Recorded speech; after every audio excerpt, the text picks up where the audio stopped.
எங்கள் ஊர் திருவிழா நைட்டு முடிஞ்சதுக்கு அப்புறமா பகலில் வந்துட்டு நானும் என் தம்பியும் வந்துட்டு வெளியில் போகலாம். டே 2 vlog வண்டி பெட்ரோல் இல்லாமல் பண்ணணும். போகிற வழி பெட்ரோல் வேலைனால என்னோட சின்ன பையன் அவனும் என் தம்பி 2 பேரையும் வந்து கூப்பிட்டு பஸ்ஸில் டோ பண்ணிட்டு வந்தாங்க. 2 பேரும் என்னை விட்டுட்டு ஜோதிஸில் போயிட்டு இந்த வெங்காய சிக்கன், அதுக்கப்புறமா வந்து கொத்து சிக்கன் சொல்லிட்டு ஏதோ வாங்கிட்டு வந்தாங்க, பரோட்டா ஃபிஷ்ஷுன்னு சொல்லிட்டு.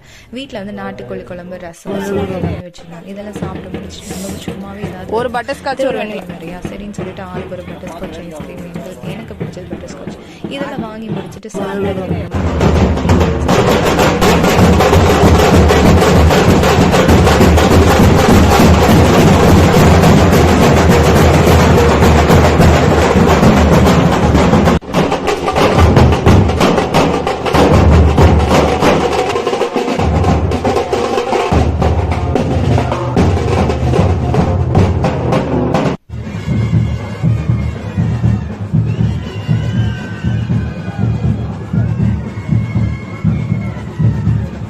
இதுக்கப்புறமா வந்துட்டு அப்புறம் எங்கள் வீட்டோட கடைக்குட்டியோடு சேர்ந்து நானும் போயிட்டு ஜெசனா கூட சேர்ந்துட்டு ஸ்ப்ரிங் பொட்டேட்டோ வாங்கியிருந்து சாப்பிட்டுட்டு இருந்தோம்.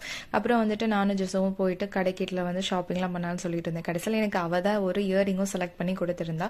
சூப்பராகவே இருந்துச்சு. சரின்னு திரும்ப போயிட்டு நாங்கள் வந்து ஸ்ப்ரிங் பொட்டேட்டோ வந்துட்டு விட்டுட்டு சாப்பிட்டோமேன்னு சொல்லிட்டு அங்கே ஒரு சண்டே வந்துச்சு. சரின்னு திரும்ப போயிட்டு எங்கள் வீட்டில் எல்லாருக்கும் ஸ்ப்ரிங் பொட்டேட்டோ, அப்புறம் வந்துட்டு மசாலா பூரி இதெல்லாம் வாங்கிட்டு வந்து எல்லோரும் வீட்டில் வந்து சாப்பிட்டு முடித்தோம். ஈவினிங் சாப்பிட்டு முடிச்சதுக்கு அப்புறமா வந்துட்டு கொடியிறக்கம் அந்த மாதிரி நிகழ்வுலாம் நடக்கும். கொடியிறக்கம் வந்து சப்பரம் வந்து நிலைக்கு நிற்கிறது இதெல்லாம் நடந்துச்சு. 108வது விழான்றதுனால ரொம்பவே சூப்பராக வச்சுருந்தாங்க. இந்த 108வது விழாவுக்கு வந்துட்டு நான் வருவேனா இல்லையான்னு சொல்லிட்டு ஸ்டார்டிங்லேருந்து ரொம்ப கன்ஃபியூஷனாக தான் இருந்துச்சு. பிகாஸ் லைக் எனக்கு வந்து ப்ராஜெக்ட், ஃபைனல் எக்ஸாம்ஸ் அப்படி இப்படி நிறையவே போயிட்டு இருந்தனால. பட் ஆனால் அந்தோனியரோட கிருபைனால வந்துட்டு நானுமே லாஸ்ட்டாக வந்துட்டேன். இந்த வீடியோ உங்களுக்கு பிடிச்சிருந்தா நம்ம சேனலை சப்ஸ்கிரைப் பண்ணி வச்சுக்கோங்க. மறக்காமல் உங்கள் ஊர் திருவிழா எப்படி இருக்குன்றதை கமெண்ட்டில் சொல்லிட்டு போங்க.